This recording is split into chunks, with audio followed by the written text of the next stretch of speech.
aí, na realidade, nós temos um grande desafio de alimentação saudável no nosso dia a dia, de mulheres, né, que trabalham, que tem um monte de funções, nós somos hoje multitarefadas. E aí eu achei que nada melhor do que eu trazer essa mulher aí cheia de coisas. E essas duas imagens que eu trouxe aí para vocês, que vocês estão vendo, foram pequenas pesquisas que eu busquei assim, rapidamente, na internet. Olha ali, dieta da moda e dietas para emagrecer rápido. Olha, gente, o tanto de informação, e olha que eu printei um milésimo, assim, 1/10 da página. A gente tem mais de 2.500 achados em cada uma dessas duas páginas, só com esses dois títulos. Então, vocês imaginem já o tanto de informação que vai chegando para a gente, e a gente tem que administrar isso tudo. Então, eu pus essa mulher, assim, até ficando vesga aí, né, coitada, porque ela tem que pagar, ela tem que limpar, ela tem que cozinhar, ela tem que trabalhar, ela tem que ler, ela tem que estar ativa, ela tem que fazer exercício, tem tudo. E a gente aí, com esse milhão de informação, será que isso é tão bom para a nossa vida? Então, eu trouxe um pequeno roteiro para essa conversa de hoje. O que é alimentação saudável? Como ter uma alimentação saudável? Existe alimento que alivia estresse, ansiedade, sintomas de cólica e menopausa? E esse terrorismo nutricional versus corpo versus refém dos padrões. Então, o que é uma alimentação saudável? Eu trouxe essas duas imagens já para deixar a gente com muita tranquilidade de que é a comida mais simples mesmo. A gente pode comer no restaurante, a gente pode comer em casa, é a comida do dia a dia. Quanto mais prática, melhor. Quanto mais fácil a digestão, porque eu sempre brinco que sexta-feira, que é o dia de feijoada, assim que às vezes os restaurantes têm, a gente acaba de comer um prato, porque a digestão é mais lenta, dá sono, porque a gente precisa de mais sangue ali para fazer a digestão. Uma alimentação feita em casa, quando a gente fala minimamente processada ou in natura, é essa comida aí, ó, arroz, feijão, verdura, legume, carne, quem não come carne, outras fontes de proteína, ovo, leguminosas, não importa. O que importa é que seja comida feita em casa. A gente evitar no dia a dia essas comidas muito processadas, cheias de condimentos, cheias de aditivo, que aí a gente não consegue usar o nutriente que a gente precisa. Bonita e colorida, que comida monocromática a gente não tem vontade de comer, ou seja, sabe aquela cor toda igual.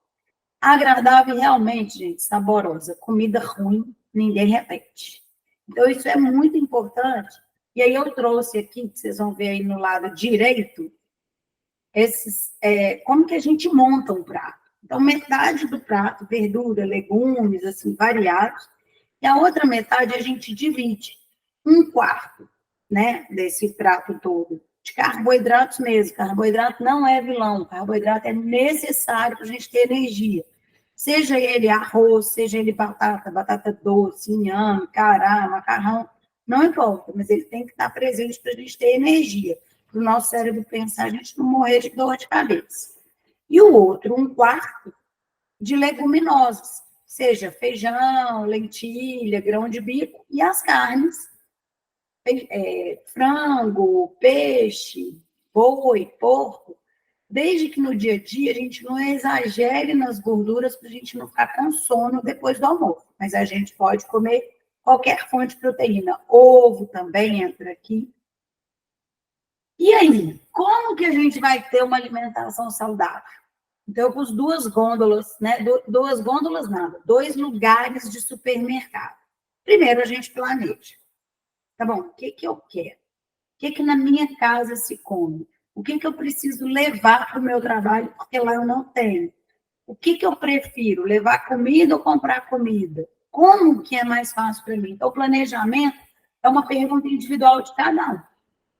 Lista de supermercado, fundamental, sabe por quê? Senão a gente vai com fome e compra só aquilo que vai matar a fome na hora. Nunca ir para o supermercado com fome. Não precisa de barriga cheia, senão a gente olha tudo também e não compra nada. É normal, e com a lista. Então, vai fazendo a lista do supermercado do sacolão. Então, vocês estão vendo que eu pus 2 lados. Eu até diminuí a imagem de propósito, que foi essa imagem com ultraprocessados, com alimentos que a gente vai desembalar muito, e outra parte do sacolão, fruta, verdura, legume. Então, ali, olha bem, laranja, maçã, coisas simples, coisas de dia a dia. Se a gente vai fazer refeição em casa ou refeição fora de casa, e quais? Então, às vezes, eu, por exemplo, aqui na Sete, eu trago marmitinha. Então, eu almoço aqui. Eu costumo brincar na minha casa que eu só como comida velha. Que eu almoço aqui o almoço de ontem da minha casa. Então, assim, mas é o que dá para ser feito. Mas aí eu trago minha marmitinha e como. Quando não dá para eu comer, para eu trazer a marmitinha quando eu esqueço, aonde que eu vou comer e o que tem para eu poder ir que dê tempo dentro do intervalo. Então, isso é importante a gente conhecer aonde a gente está. Então, tanto faz se a refeição é em casa ou se a refeição é fora de casa. Aqui também eu trago lanche, porque eu fico aqui de 8 às 18, 19, depende do dia. Tem que trazer lanche, porque senão eu vou morrer de fome. Então, isso tudo é importante para a gente organizar no dia seguinte, sempre. Aí vocês vão falar, Gisele, mas a gente chega tão cansado em casa, chega mesmo. Eu também chego um bagaço. O que eu faço? Eu já deixo mais ou menos pronto algumas coisas. Então, sempre eu trago banana, porque não é uma fruta que eu tenho que lavar, nem que eu tenho que picar e que é fácil. Sempre eu trago fruta seca. Nem sempre, mas eu gosto de trazer queijo. Aí vocês podem achar engraçado, mas às vezes eu embalo o queijo, porque dá tempo de comer. E as frutas, essas que eu trago, são sempre as fáceis de comer. Por que eu trago fruta? Que é banana, principalmente. Porque ela não vai estragar, eu não tenho geladeira aqui dentro. E aí, lá no conforto, pegar, expor na geladeira, já perdi tempo, o paciente já chegou, já não vai dar tempo.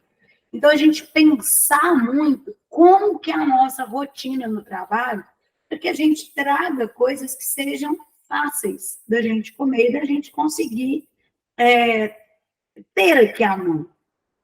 E aí, sempre eu gosto de usar essa frase: descasque mais e desembale menos. Então, quando a gente vai fazer compra, sempre pensar o que eu vou descascar mais vezes e o que eu vou conseguir ter que eu desembalo menos. E aí, ao mesmo tempo, às vezes a gente tem que trazer coisas desembalar, de desembalar. O que a gente escolhe? O que na hora que a gente vai ler ingrediente, tem um mínimo de aditivos. Eu não pus na apresentação, mas tem um aplicativo, desde que todo mundo me prometa não ficar o doido do aplicativo, que é um que chama Desrotulando.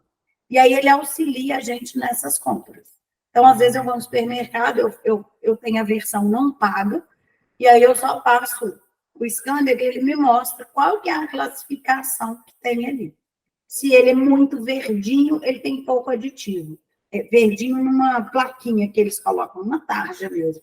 Quanto mais amarelo, alaranjado e vermelho, mais aditivo o alimento tem. Então, isso é muito legal de vocês conhecerem.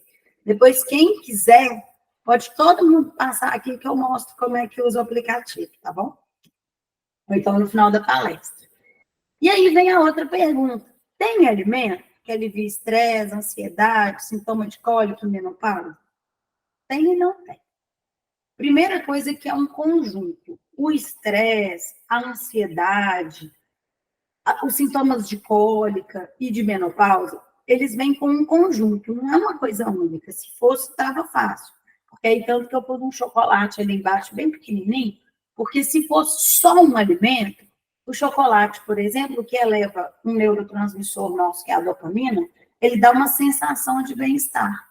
Mas e daí? Ele dura pouco tempo, então a gente continua querendo. Então, não resolve. A linhaça que eu trouxe aqui à direita, lá no pé da página, tem estudos que mostram que se a gente consome a linhaça batida na hora, porque não adianta bater a linhaça antes que ela oxida, uma colher de sopa batida na hora, consumindo todos os dias, a gente tem uma melhora nesses sintomas hormonais de cólica e de menopausa. Mas é um alimento, dá trabalho todo dia bater. Mas quem consegue manter essa rotina todo dia, não adianta ser de vez em quando, tem uma melhora. Mas como é um conjunto, não adianta nada disso se o centro aqui, que foi a foto que eu coloquei, a gente não dormir bem. Se a gente não dorme, tudo isso vai por água abaixo, porque a gente altera muitos hormônios, na realidade, 2 hormônios essenciais nossos, que é o cortisol e o GH. E aí a gente inverte uma síntese natural que a gente tem de massa gorda e massa muscular. O cortisol é um hormônio fundamental. Inclusive, ele que é o nosso hormônio da inteligência, assim, se a gente pudesse classificá-lo. Porque o povo demoniza ele hoje. Não, ele é importante. Só que quando a gente não dorme, a gente mantém em alerta. Quando a gente dorme mal, a gente mantém em alerta. E aí, o que isso acontece? A gente diminui o GH, que é o hormônio do crescimento, que é importante na síntese de massa muscular, porque, né, eu, com 1,5 m, não vou crescer mais, mas tem outras questões. Quando a gente faz essa alteração, a gente também vai inibir o hormônio da saciedade, que é o que chama leptina. E a gente vai ter mais alto um outro hormônio que chama grelina, que dá fome. E aí a gente vai buscar alimentos o quê? Energéticos. Então, a falta de sono, muitas vezes, é o que nos faz comer. Então, às vezes não é o estresse, não é a ansiedade, é o cansaço. Noite mal dormida. Segundo ponto, hidratar. Muitas vezes a gente come por sede. Isso é super comum acontecer. Você está com sede, você começa a comer alguma coisa. E às vezes nem é alimento com caldo, não. Às vezes vai comendo, na hora que você vai ver, você está com sede. Então, primeira coisa, dormir. Segunda coisa, lembrar de beber água. Aí a gente vem para um terceiro ponto. O exercício físico é remédio, gente, não tem jeito. Eu já fiz de tudo também para achar vários estudos que não dissessem isso, mas não tem jeito. Atividade física é um remédio na vida da gente. Então, a gente precisa fazer exercício. Que seja começando com 5 minutos por dia. Isso, não sei se todo mundo teve já a oportunidade, mas o doutor Geraldo deu uma aula uma vez que eu assisti sobre diabetes, obesidade, exercício físico e a prevenção ao câncer. E aí os últimos estudos, de 2023, mostram que se a gente começa a fazer uma média de 5 minutos de exercício intenso por dia, a gente já tem uma melhora grande de 32% global de prevenção ao câncer, ou seja, o exercício físico se torna um remédio. E para esses sintomas de estresse, de ansiedade, de menopausa, de alterações hormonais no ciclo menstrual, o exercício físico também é um dos melhores remédios. Não precisa ser em exagero, porque tem gente que também vai para o extremo. Não precisa. É aquele exercício importante, que ele seja contínuo e sempre. Aí sim a gente pode incluir o chocolate, a linhaça, porque aí a gente vai ter mais benefício. Então, dormir, beber água, praticar exercício físico é um pilar. Aí a gente entra com esses outros alimentos que vão ajudar bastante. E fundamental, gente, fugir desse terrorismo nutricional. Eu trouxe essas imagens para a gente refletir um pouquinho. Muitas vezes a gente está ficando refém de padrões. E às vezes os padrões, às vezes, nem são nossos, não cabem na gente. Então, nessa imagem aqui, à direita de uma pessoa de vestido verde, olhando no espelho, isso é muito mais comum do que a gente está imaginando. Isso são sintomas alimentares, não é um transtorno necessariamente. Que é o quê? Quando a gente olha no espelho, a gente vê que a gente é maior do que a gente realmente é. Ou a gente fica insatisfeito. Tem muitas pessoas que têm relatado que olham fotos e aí entristecem, porque nem se olham no espelho, aí quando vê a foto, tá de cara com a pessoa. Porque às vezes a pessoa tá maravilhosa, tá bem, tá tudo bem, mas não tá batendo naquele padrão que hoje as redes sociais trazem, e que é um grande problema hoje na nossa vida. Se a gente para pensar, a vida de rede social, a vida de blogueiro, a vida, né, da televisão, ela sempre é mais bonita e glamourosa do que a nossa. Claro que porque ali é uma vida de mentira. Então, tomar muito cuidado. E, além disso, vem aqui, do lado esquerdo, vocês vão ver essa pessoa com a fita métrica na boca. E está tendo essa semana, inclusive, um manifesto que tem sido um novo olhar sobre a obesidade. Não é fazer uma apologia de que ficar obeso é bom, mas é que a gente tem que ter um cuidado, uma atenção maior para o paciente que tem a obesidade ou está sobrepeso, que a gente vai ver hoje que no Brasil nós temos muito mais adultos acima do peso do que no peso adequado, está gerando um terrorismo nutricional, que aí não pode glúten, não pode lactose, não pode nada, né? Aí eu pus essa imagem abaixo, que corta todas as guloseimas e pus uma pessoa da saúde, né? De jaleco ali, bem característico para a gente dizer que nada pode. E é assim que a gente tem escutado. Vai no nutricionista, e quem convive mais comigo aqui sabe que eu falo muito de NutriChat. Eu detesto NutriChat, que sai cortando tudo. Não é assim que a vida da gente funciona. Então, por que eu comecei mostrando as opções de alimentação? Aquilo é para a gente entender que a gente pode ter uma rotina mais saudável, mas não quer dizer que a gente está preso ali. Tanto que na imagem anterior, eu ponho o chocolate. Passei Deus, que eu ponho ali o chocolate, que é um alimento muito prazeroso. E aí aqui eu mostro como que as pessoas têm ficado escravas do não pode. Será que isso vai ser saudável? Será que o consumo, e aí eu vi no início que a Jaque estava aí, o pessoal da farmácia, melhor do que eu vai saber, será que o consumo excessivo desses suplementos, o que nós vamos ver pela frente? E quando eu falo suplemento, é porque agora é moda. Consumir whey protein, consumir creatina, virou moda. Fazendo ou não exercício, está todo mundo pedindo isso. Será que é 100% que tem que tomar isso?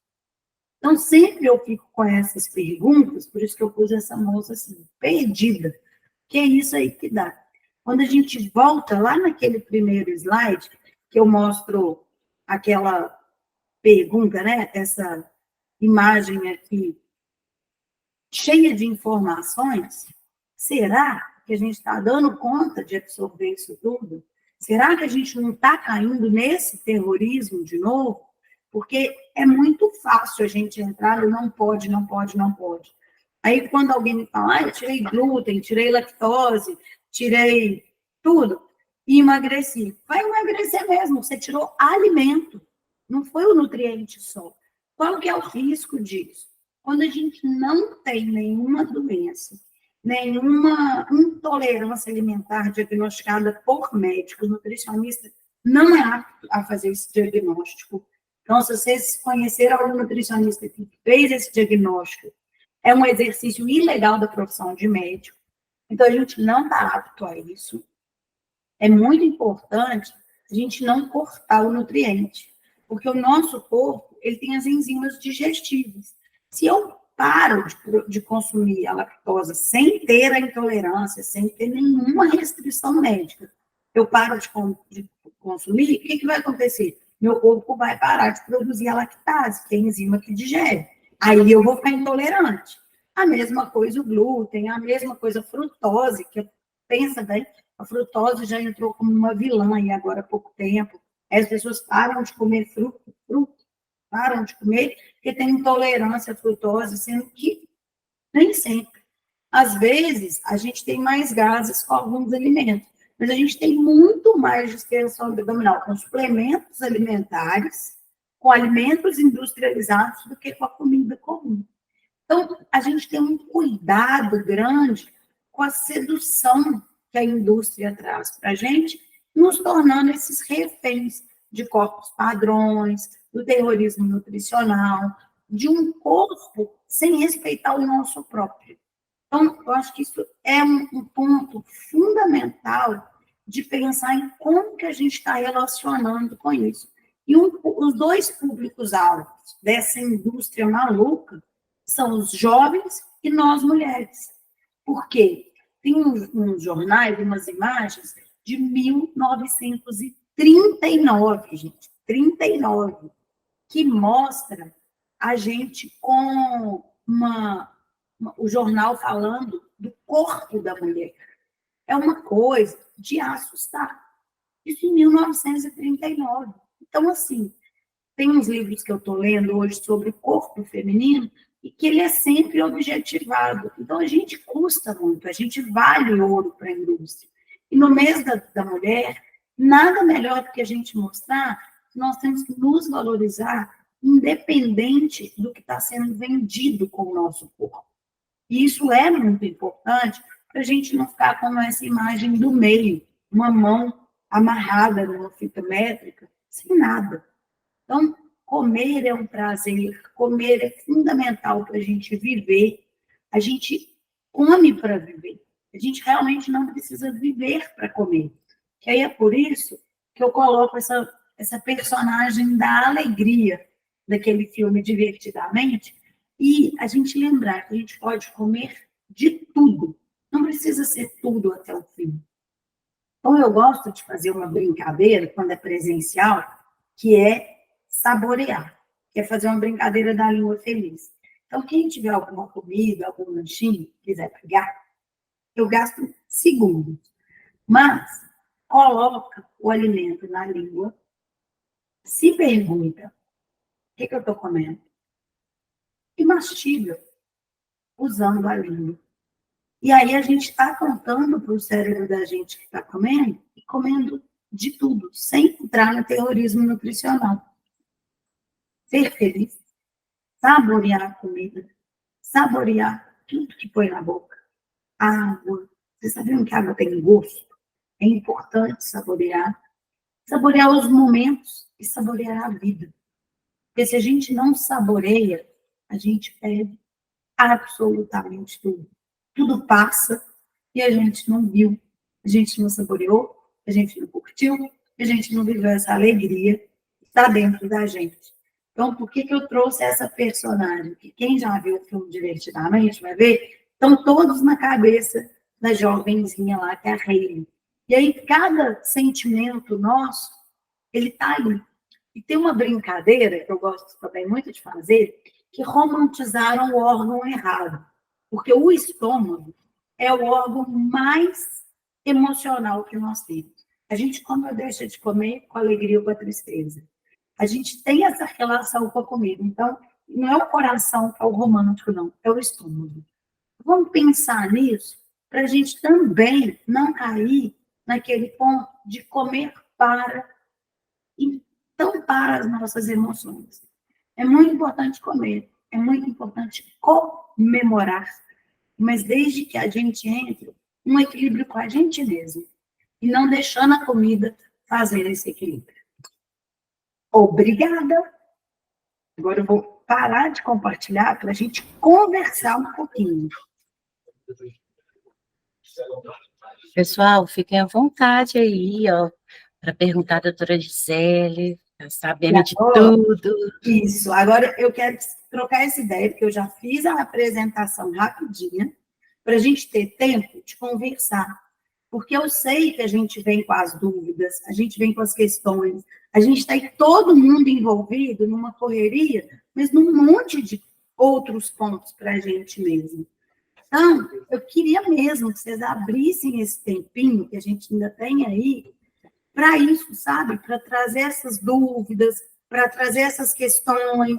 Esse vídeo de mastigar, depois eu até gostaria de ver, Gisele, Xará, se eu posso te enviar.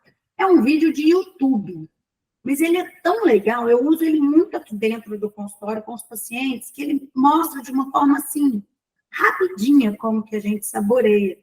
E é muito legal. Então, assim, pessoal, abre ali, conversa, me perguntem, porque o que eu mais queria mostrar para vocês é que receita mágica nós não temos. Mas jeito de ter uma vida melhor nós temos, e mais além. Né, já? Te cutuquei aí com os suplementos, que eu vivo pedindo socorro para vocês aqui, mas que é uma coisa muito importante da gente pensar, esse excesso, né, de prescrição, seja por quem for, que normalmente, às vezes, nem por ninguém, é pela internet. Alguém? Quer falar? Eu queria começar, tenho uma dúvida, você falou muito sobre essa questão, e eu percebo esse movimento na internet da questão do glúten e da lactose. E eu já tinha mesmo ouvido falar que são alimentos inflamatórios. Então, pelo que você trouxe, não é. A gente avalia isso pela quantidade, qualidade? Eu consigo ver isso no rótulo? Como que eu sei se seria um glúten legal ou não? Tem essa classificação? Não. Na realidade, o glúten ele é uma proteína do trigo. E a lactose é um carboidrato que está nos lácteos, no leite, queijo, derivado. A gente tem as enzimas que digerem. Quando que isso se torna inflamatório? Por que que isso veio? Porque, na realidade, de uns anos para cá, as doenças e síndromes intestinais começaram a ser mais diagnosticadas. E elas são reais. E a gente já viu também que o nosso intestino tem uma relação direta com as nossas emoções.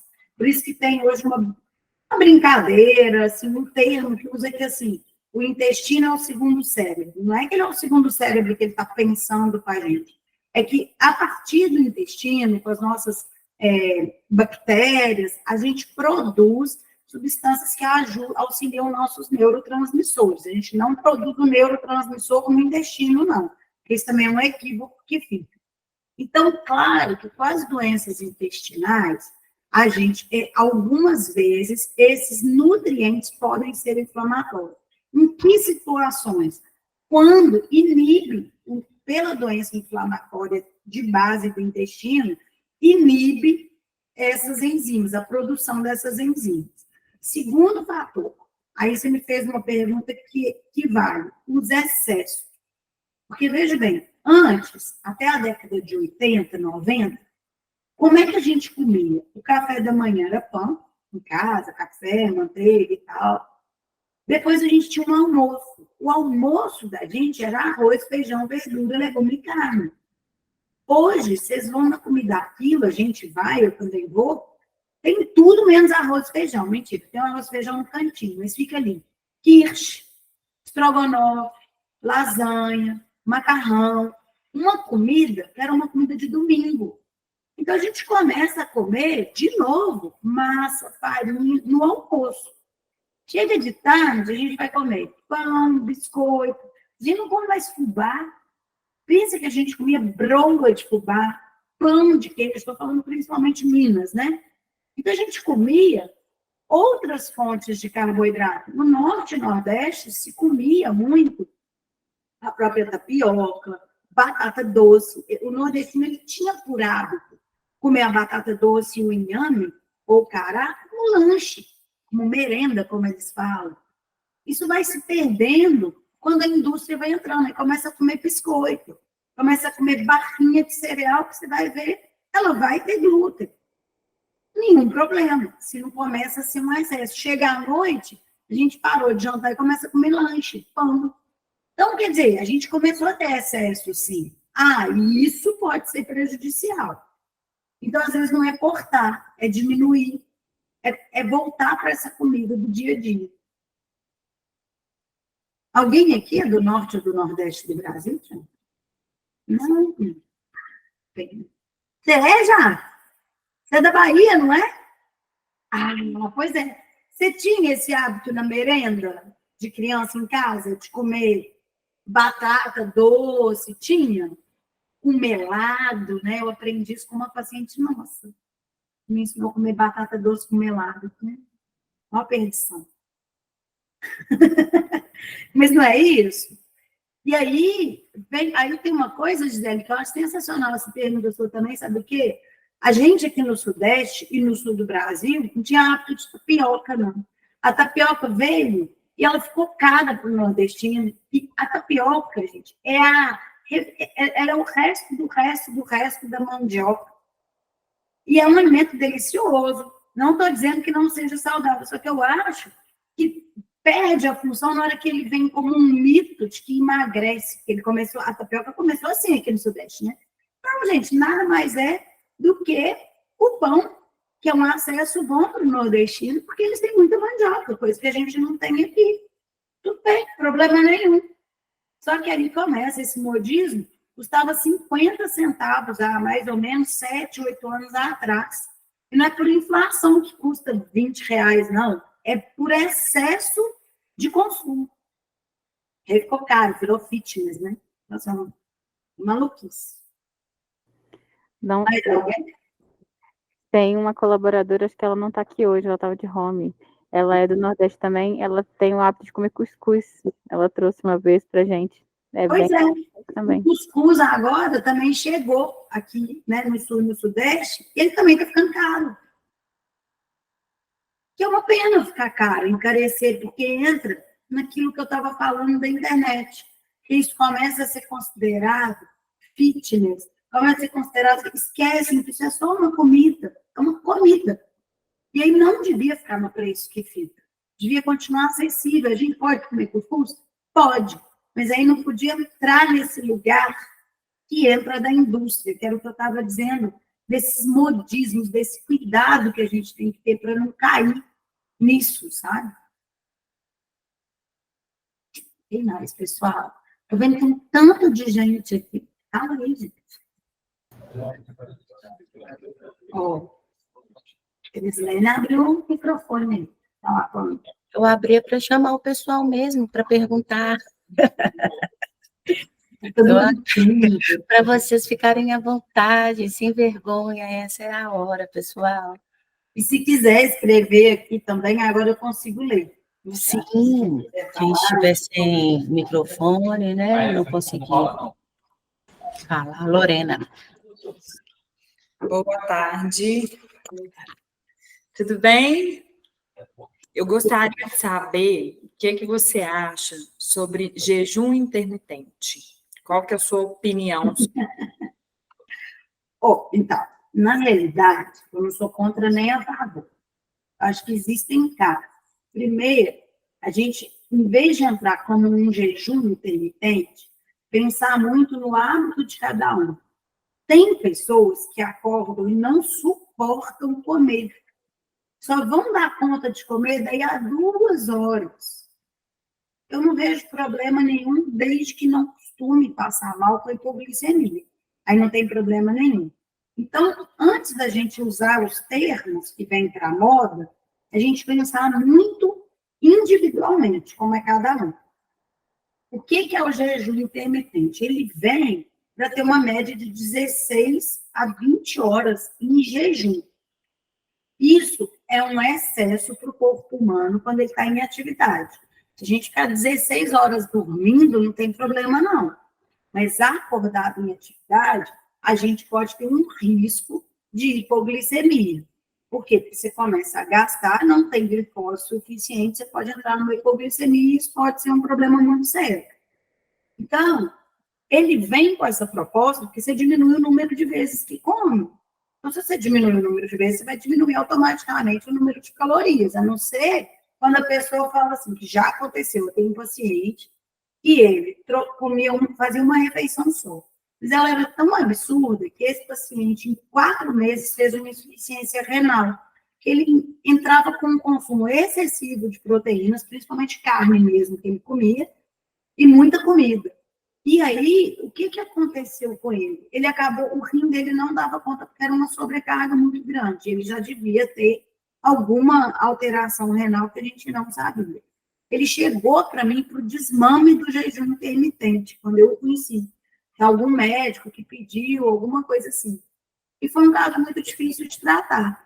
O que aconteceu com ele? Ele ficou obeso, porque a gente não conseguiu que ele mudasse o estilo de vida num todo para ele melhorar a função renal e, ao mesmo tempo, ter um certo equilíbrio. Então, eu tenho muita cautela com o jejum intermitente. Agora, veja bem, se a gente faz um jejum, por exemplo, a gente comeu 8 horas da noite e vai comer 8 da manhã, mas acordou ali mais ou menos 7 e pouquinho, não tem problema. E é um jejum. E é um jejum até saudável, porque é o jejum noturno, que a gente está dormindo. Se eu estou falando para quem não trabalha à noite, hein? Porque quem trabalha à noite, isso já muda. Então, é com muito cuidado, sabe, Lorena, que a gente tem que pensar no jejum e um respeito muito grande para o corpo. Tem 2 coisas aqui para eu falar do açúcar e depois dos leites. Então, do açúcar primeiro. A gente não tem jeito, né? Açúcar é uma delícia, leva dopamina, a gente sente bem-estar, é maravilhoso. Nossa, é quase uma droga mesmo, deliciosa. Só que realmente não é um nutriente que a gente deva comer com frequência em grandes quantidades, porque ele oxida mais as células mesmo, ele não é saudável em grandes quantidades. Hoje, a legislação, assim, o que a gente tem de recomendação hoje na literatura é que do nosso valor calórico total, ele não ultrapasse 10%. Isso seria muito pouco quando a gente pensar. Eu tenho que pensar na distribuição só dos carboidratos, então, ali dentro dos carboidratos, eles não podem passar nem de 10%. O que significa isso traduzindo?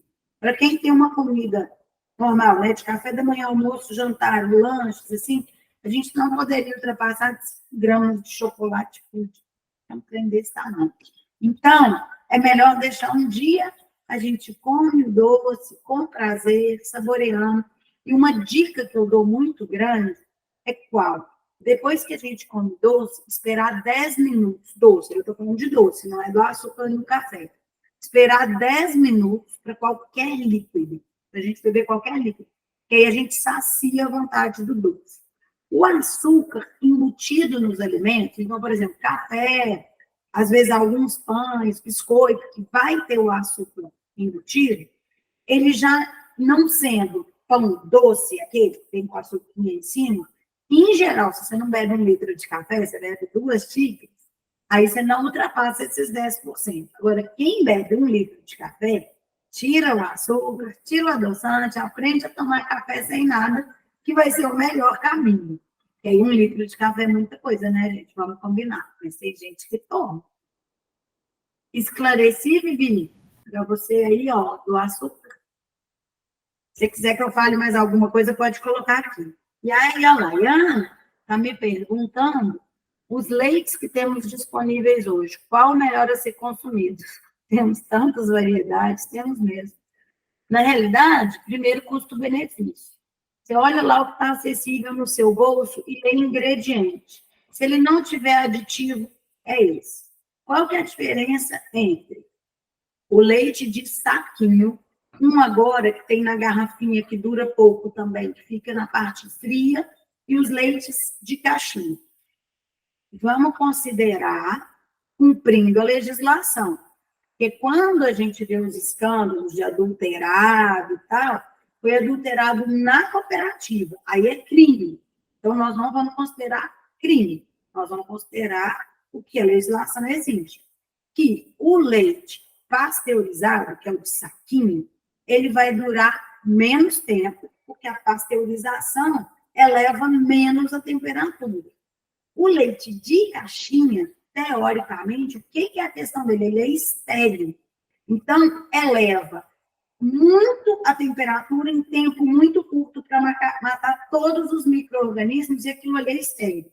Só que, no transporte, se aquela caixinha quebra, ela dobra, assim, ela fica, a gente vê que ela não está intacta, não compra. Porque o verniz que cobre o alumínio, que não deixa o alumínio passar para o leite, isso vale para enlatado, para outras coisas também. Ele vai escapar e a gente vai comer alumínio. Agora, se ela está intacta, não tem problema. E esses leites que estão em garrafinha hoje, que estão bem caros, eles normalmente não são estéreis, eles são só pasteurizados igual o de saquinho. Só que aí vem na caixinha. Na caixinha não, na garrafinha de leite, assim, igual antigamente minha mãe tomava leite assim, na garrafinha. Então, a gente tomar cuidado para também não ter um marketing de venda que vai seduzir para a gente ficar consumindo. Agora, tem algumas marcas de leite que o leite é mais saboroso. E aí também vem muito do tipo de cooperativa que bebe. Agora, estou falando de novo, estou considerando fora de crimes, tá? Porque quando a gente vê, às vezes, o leite tinha amônia, isso é crime, porque ele foi adulterado. Esse leite tinha uma substância, isso é crime, foi adulterado. O leite não pode ter substância nenhuma. Combinado?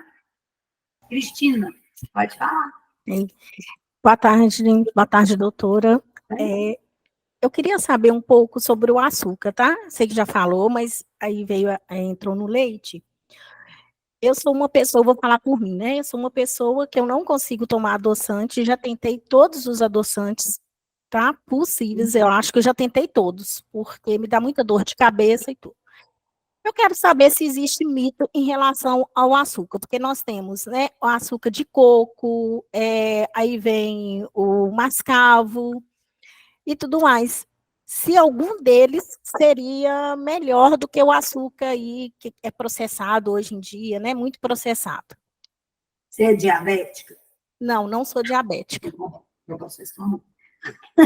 Graças O a Deus. diabético não tem muito jeito de eu negociar, assim, porque o açúcar para o diabético é um problema.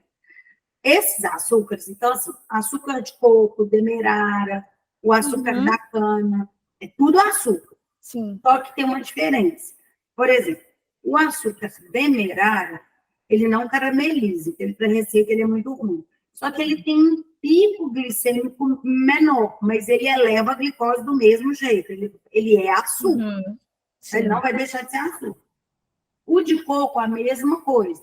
Ele tem índice glicêmico menor. Só que qual que é o problema desses dois açúcares, assim como o mascavo? O açúcar mascavo, ele tem os minerais da cana.